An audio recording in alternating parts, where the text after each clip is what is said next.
So we're going to role play a little bit with sales, just so you kind of get the next thing I want to share with you. And you want to sell me leads.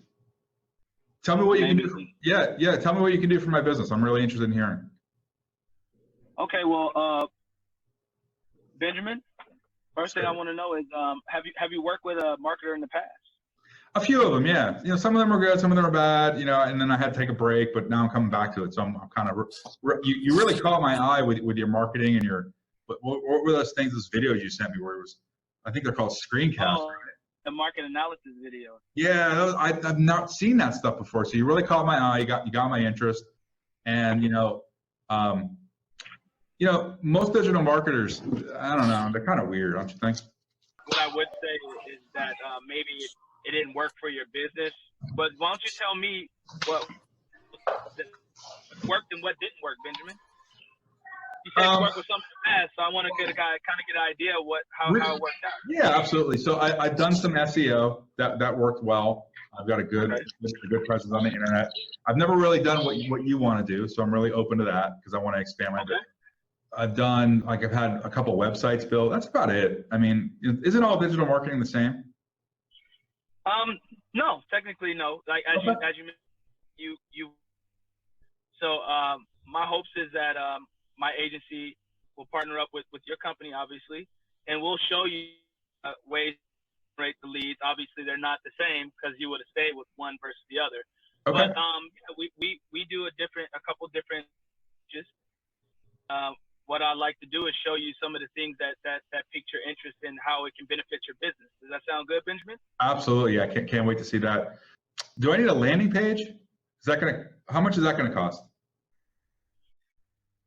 The way it's structured is this. We're gonna basically analyze and figure out exactly what it is that you need. Obviously, you said the SEO is pretty good. Do you know where you're ranking at as far as Google goes? But I do need a landing page, right? Well, technically, you don't really need a landing page. Right. We can provide you that we're gonna. I'll tell you, Mr. Smith, because I was really looking forward to having a landing page. Can you charge me for that? Okay. Yeah, definitely. Okay, cool. You just made me happy, man. You made me happy. Yeah, I can definitely get you a landing page if that's what you need. Yeah. That's cool. We're gonna do go ahead. What was you gonna say? No, by all means, share. Okay. So we definitely can help you get the landing page. The landing page helps to filter the leads directly to you. We do a one-to-one, and I'd really love to just show you how everything works. And what do you mean by that? Show me. How would you do that? Well, we can do a 2-week test process for you to kind of get things going. Okay, so you want to do a 2-week trial? Is that what you're asking me? Yeah. That sounds really good. What's that going to cost? Roughly. Well, give me like including the landing page. Let's say I want 30 phone calls this month. Okay. Right. That might turn into like 3 to 5 clients. Right. The average lead, the average cost per lead is about what, $200-300, but the value obviously is going to be Yeah, and I got the long-term value of the client. So let's say what's the word? The lifetime value of my client. It's probably in the thousands. So I mean, it'll be worth it. If I get one client that has insurance, I can keep charging them over and over again. So that's a done deal. So how much for 30 phone calls? Well, let's say this. Make it simple for me. Okay. What we'll do is we'll do a 2-week trial for $6,000. Okay. And give you an idea. Does that include the landing page, or is the landing page on top of that? The landing page is actually on top of that. Okay. How much? Bottom dollar. Huh? For the landing page, we'll charge you $1,000. Okay, so $7,000 total. Is that it, or are there any other costs? Well, we're going to actually be doing the landing page. We're going to check your SEO, things like that. So roughly, we're looking at approximately maybe $885, and then that sounds great. Okay, cool. When do you think we could get started? Get started as soon as you initially. We're going to send you over some contracts, and as soon as you get those back to us, my team, George. So you want to hang up the phone with me and send me contracts and then follow up? Is that what you want to do? No, absolutely not. I mean, the contract, like as we speak, if you need to. I don't know. Is that something? You're obviously the decision maker, so you can sign everything. Absolutely, yeah, anytime. Okay, cool. So why don't I do this? Why don't I send you over the contract? Hold on 1 second. Hold on, my phone's ringing. Hold on. I'm just gonna mute this app for a second. Hold on. No problem.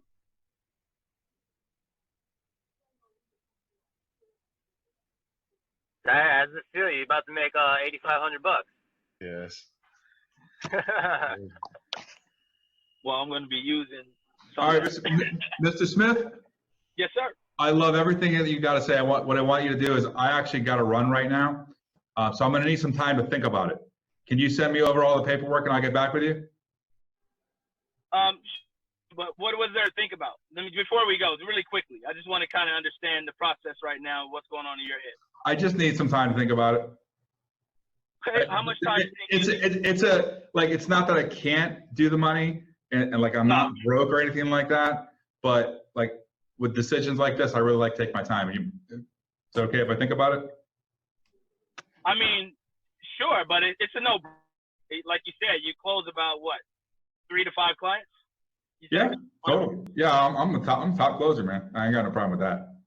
Perfect. So if we're getting 30, if I can commit to 30 sales, 30 calls, you close 5 of them, that's going to pretty much cover what we're talking about. I mean, technically, you see the benefit in this, right? I do. That's why I want to think about it. I mean, to me, you're saying it's a no-brainer. The sooner, the better. I mean, in my eyes, I look at it from that perspective. The sooner I can get those sales calls to you, the sooner you can close, the sooner you start bringing in more of those leads. Let me ask you a question, Mr. Smith. Are you okay if I think about it? Absolutely. Okay. I'm okay with that. So I want to think about it. I'm sorry. When should I check in with you, Benjamin? Send me all the paperwork. Let me look at it. And what I'll do is what's today? Today's Friday. I'll check back with you sometime next week with an answer, one way or the other. Okay. Is it okay if I book that, because I got other clients and I don't want to Yeah, you can book it. Don't bother me if you book it. Check out to me. Check back in with me. I mean. You sure you don't want to offer me a discount before you get off the phone? I mean, sure. All right. Time out. But I want to give Zaire a hand. Yeah. That was awesome. I want to explain a few things. Thank you for playing along. I really appreciate it. Do you see how I did not make it hard for you, right? I know you don't know all the answers yet. I'm clear about that. No. And I'm going to do some other stuff with this too. And this is sales right here. That is the worst thing that a salesperson can hear is I need to think about it. It really is. It is. It's the worst. Not interested is not as bad as I have to think about it. The truth of the matter is when people say they have to think about it, you probably haven't delivered enough value and they don't trust you enough yet. That's reality. Now we're going to dive into a few different things where it's maybe not that. With any sales environment I've been in, there's going to be a learning curve where you have to learn the environment. Everything that a prospect could say to you, potentially say to you, what you're going to hear on a call, it's going to take time for you to learn, because when you walk into this, you know this much, right? And then as you have your calls, your awareness starts to expand. You start hearing all the excuses. You start hearing all the different scenarios, all the things you don't know that you have to research. And all of a sudden, a few months down the road, you know everything that they could possibly say or not say on that phone, and you're prepared for it. Because you weren't prepared for me to say, I need to think about it just now, were you? No, I was not. Right, so now this is for everybody. That's going to happen. So remember this. Remember this call when that happens so you can navigate it better. Because we get stuck in the past, how to bring it present. This is how you do it with a situation like that. We switch roles, right? And I'll just do both roles. I need to think about it. I'm like, that's probably a really good idea. And then slow the conversation down. Pause. Take control of it. That's a really smart thing to do. A decision like this, a lot of money, there's unknowns, maybe you can share with me why you need to think about it, but like I would think about it, agree with the client. And then it's just very subtle, and sometimes this works, sometimes it doesn't, but if they need to think about it, you didn't deliver enough value so that they trust you. Just know that. So be okay with that. Try not to push it into a sale, because that's when you become pushy, right? There's a little bit of pushiness there for Zaire. Yes, it was. Right? And you don't want to be known as that. That's car salesman stuff. Yeah. Right? Here's the thing. If you're going to have clients, you're going to have them for a long time. Who cares if you close them on the first call or the second call? If they're going to give you money, they're going to give you money for a while. So be okay with not closing on the first call. Don't live or die with that first call. As a matter of fact, you could start off the call by saying, I want to just kind of get to know you, get to know your business. Let's not even talk money today. I want to find out what your goals are. Are we a good fit? Can I work with you? Can you work with me? Let's just kind of be in discovery mode. Is that okay with you, Mr. Client or Mrs. Client? Because money tends to kind of sour things, and I'd rather just kind of push that off a call or two. If at the end of the call you're ready to close, I'm okay with that. I may say, I need to think about it based on some of the things that I heard. Maybe I want to do some research and deliver you some more value based on your concerns and your questions and the experiences you've had with other digital marketers. Let's make sure that you're super comfortable before we do anything monetarily. Let's just take some time. You say that to a client, they're like, okay, let's do that. You've totally disarmed all that stuff that you just went through, Zaire. Yeah. And you can close them on the same call with that. Don't be stuck on that. But coming back to, I need to think about it, give it to them. Agree with them. Definitely take some time. Can I follow up with you, say, in 3 or 4 days? Can we book an appointment? Yeah, that's cool. Let's do that. All right. So now you're kind of distracting them from that. You kind of gave them what they needed. You told them it's okay to think about it. You're giving them some time. You're setting the amount of time they have to think about it, right? By setting up an appointment. And while they're in their calendar, interrupt it again and say, and if you could, tell me what it is you're not actually clear on, because it'll help me be prepared for that next call. Yeah, well, this is what you were asking. Well, what do you need to think about? It seems no-brainer. So now I'm like giving them a little bit of space, letting the fishing line out, and then you're going to yank it back just a little bit. And so I know what to come to for that call. What exactly are you not clear about that you need to think about it? And let them tell you. Because here's the thing, man and ladies. The longer you have somebody talk, the longer you can draw out the conversation and have them feel comfortable, your chances of closing go up. And you could say, absolutely think about it. Let's set up a follow-up appointment. They then tell you for that follow-up appointment what they need to think about, what they're not clear on. Then you can start addressing it very subtly and start satisfying those concerns on the same call. Got it? Yeah. That's good stuff.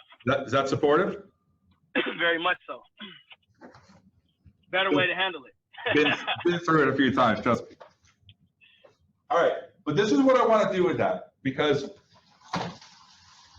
this is a tool on how to be aware and stay unstuck. Like Zaire got stuck right there. Did you see that? You got stuck, didn't you?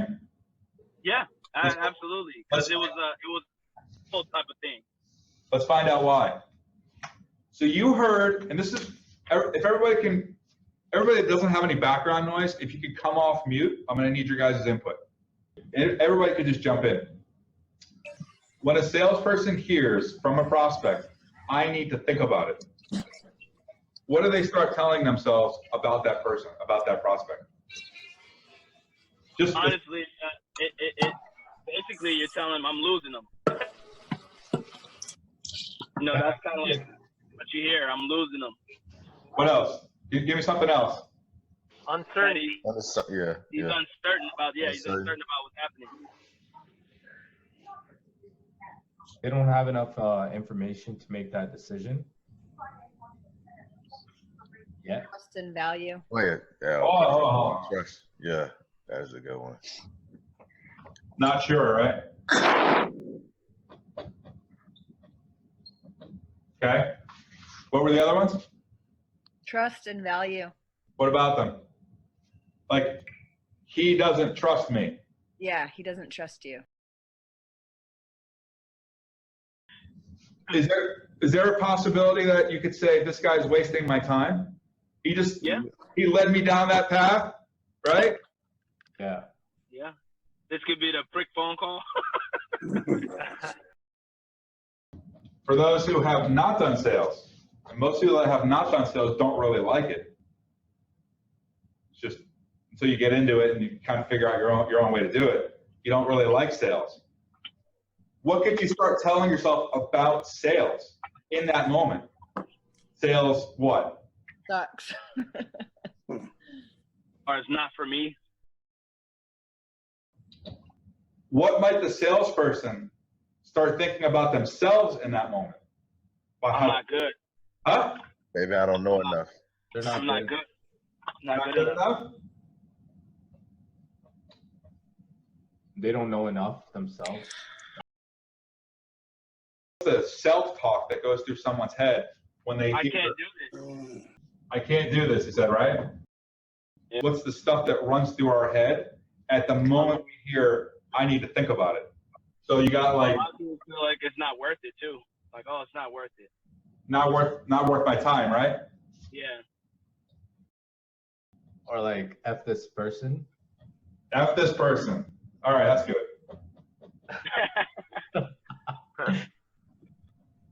Okay. A salesperson that tells himself in the moment, any of this, I'm losing him. He's not sure. He doesn't trust me. He's wasting my time. Sales sucks. It's not for me. I'm not good enough. I can't do it. Not worth my time. F this person. What are some ways you're going to act and react because of that? More aggressive. Getting irritated. Very aggressive. Or you Defensive. gotta try to. How would you act or react to this? So I'll put this one up here because it's like the most obvious one. This is why salespeople get the tag of pushy. Has anybody here not met a pushy salesperson or heard of one? Or know that the big thing is salespeople are pushy? Can't stand that. This is why. Have some compassion for the salesperson. They're trying to make a living, right? But they're reacting. What are some other ways you could react? What about some ones that don't feel so well? I heard you say Defensive. confidence, right? What if you're trying to make your bills and it's like the fifth rejection in a row? What's going to happen to your mind? What's the reaction? What's the state of mind? Go. Yeah. Negative. Blind and neglect. What about this? Defeat. Depressed? Yeah. What else? There's this goes on and on. What else you got? Anxiety. Huh? Anxiety. Lower self-worth too. I think that's big. Yeah, low self-esteem. By the way, that's a good one. Your self-worth and self-esteem is directly tied to your ability to follow through on your word. The more goals you hit, the better you feel. Is that not accurate? Oh, yeah. 100%. Yeah. It's momentum. If you're not keeping your word and following through, you feel like. So that's how you work on your self-esteem and self-worth, is to follow through on your word. And when you don't do it, acknowledge it, figure out where you got off course, evaluate it, and get back on. Okay? Anything else? Anger. Overall anger, like with your family members and stuff. Tough to make a living feeling like this, isn't it? Yeah. Very. Do you think it's possible that these are not by accident, by the way, this stuff. This is not by accident. This is like we learned it a long time ago. It's preconditioned reactions and things like that. Do you think it's possible that you're getting something out of this, like a payoff? These are hard to see, by the way. Okay? So I'm going to do a couple of them.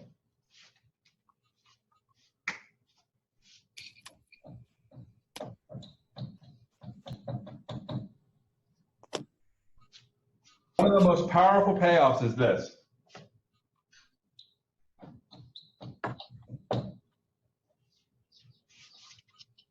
You see that? Right. Being right. What are we being right about? Being able to provide value. All that. Value in our system.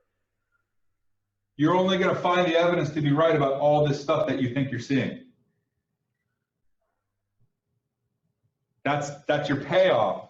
That becomes more important to you to prove this stuff right rather than to be present for your goals and your vision and all the money you're supposed to make.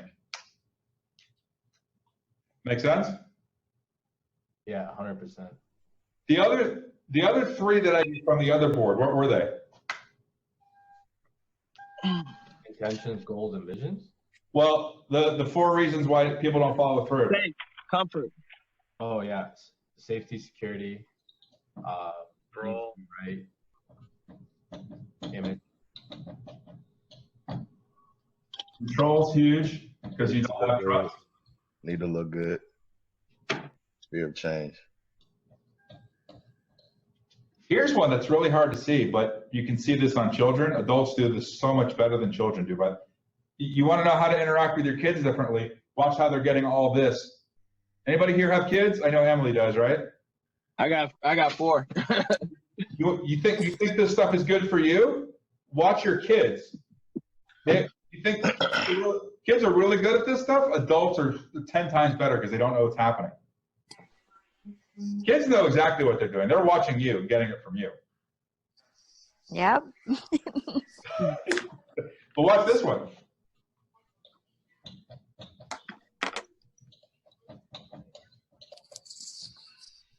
Attention. How would you get attention with all this stuff?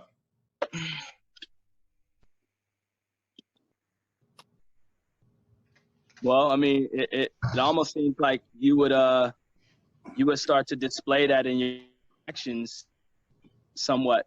Maybe your countenance or your demeanor changes around your people, and people start to ask what's wrong, start to notice your energy. And then what happens? Hold on. What comes out of your mouth? Negative words. Come on, like, Joe. negativity. Americans do this really well, by the way. Oh, blame others. You start blaming people. That's one. Definitely. Complaining. Yeah, complaining.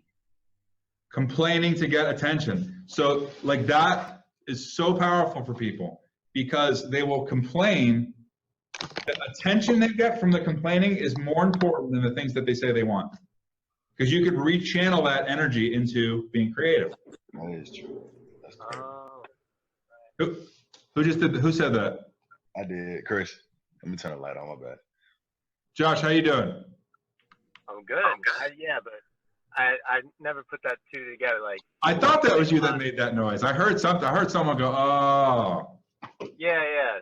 I guess we do complain because people listen. You're getting attention when you complain. Exactly. But was that good for you, Josh, to see that? Yeah. It's good. This is like psychology that I haven't, I never took a psych course, so it's good. I haven't taken a psych course either. You imagine that. Yeah. This is not psychology, by the way. It looks like it. You could call it that. Just say human behavior. Simple human behavior, right? When you can start to contextualize it and compartmentalize it like this, you can start to see where the patterns are. Law of attraction will respond to how you feel. You either feel good. Vibration. Huh? Yeah. You Vibration. feel good, It's really not complicated. It's either you feel good or you feel bad. Which one is it? If you feel bad, just feel a little bit better, right? Yeah.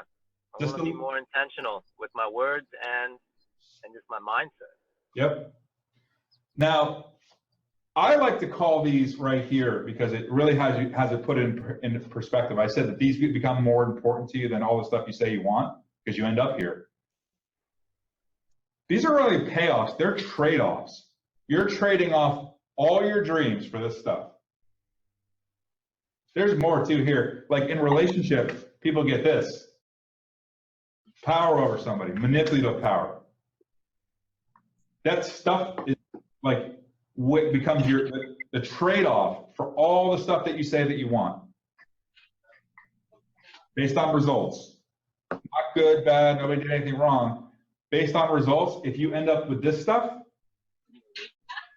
that's where your commitment took you. Remember, your commitment took you off course? Now here's the thing. What actually happened? What did I say to him? What were the words? I need some time to think about it. I need to think about it. Does everybody agree on this? It's not a trick question. I was going to say, he was hearing no. Oh, by the way, yeah, that goes great right here, by the way. You heard a no. That's another one you hear. No, we're not interested because I have to think about it. What we do as human beings and salespeople as well is we operate as if this is what's happening rather than this is what's happening. That has us react because this is what we think is happening. Which one of these actually happened? Left or right? Left. Left. They're really just thinking about it. Did this stuff happen? No. Are you All in sure? your head. What? It's all in your head. That's all you That's mental. processing your words. The words. You're creating that reality. If this is what's running through your head, what are some things these could be in one word? Assumption? Part of it. Probably complaints.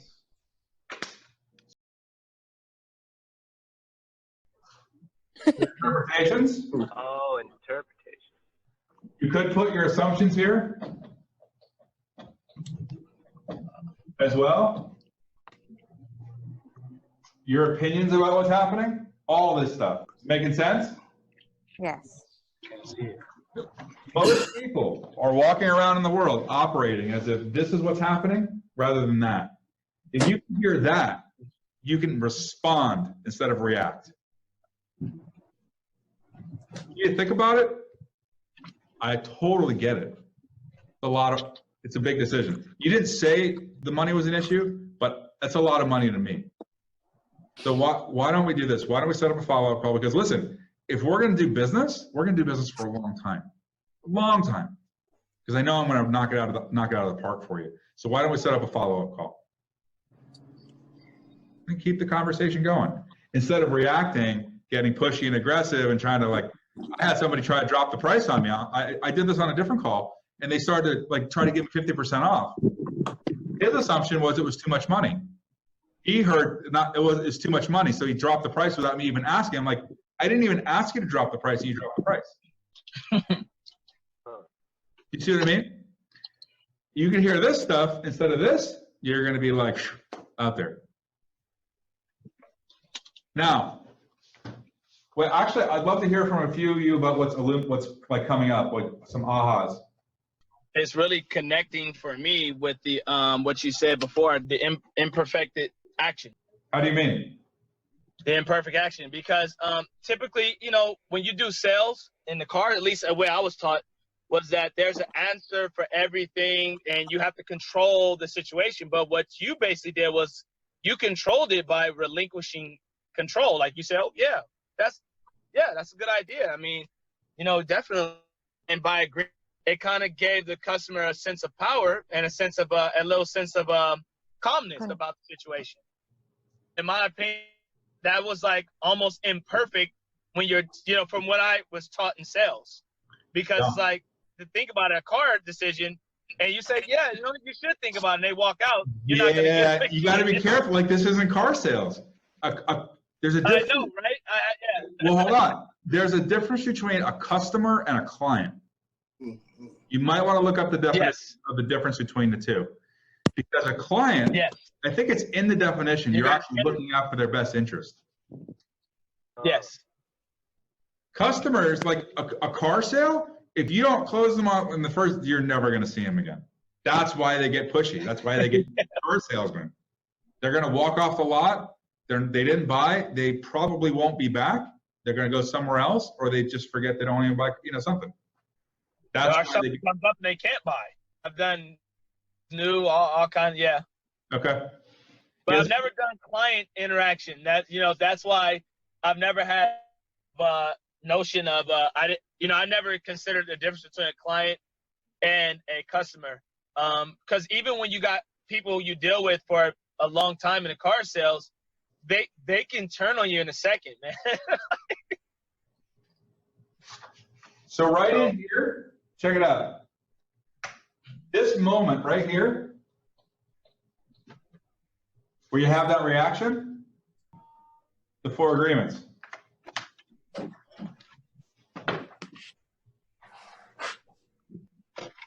One of the best sales tools I've used for years. Not to take it personally, not to make any assumptions, always do my best with what shows up, and be impeccable with the words that are running through my head. Are the words running through my head serving me, supporting me, or not? Are they working against me? The book, I'm telling you, you can master it, goes right in there. I'm going to buy it when we get off here.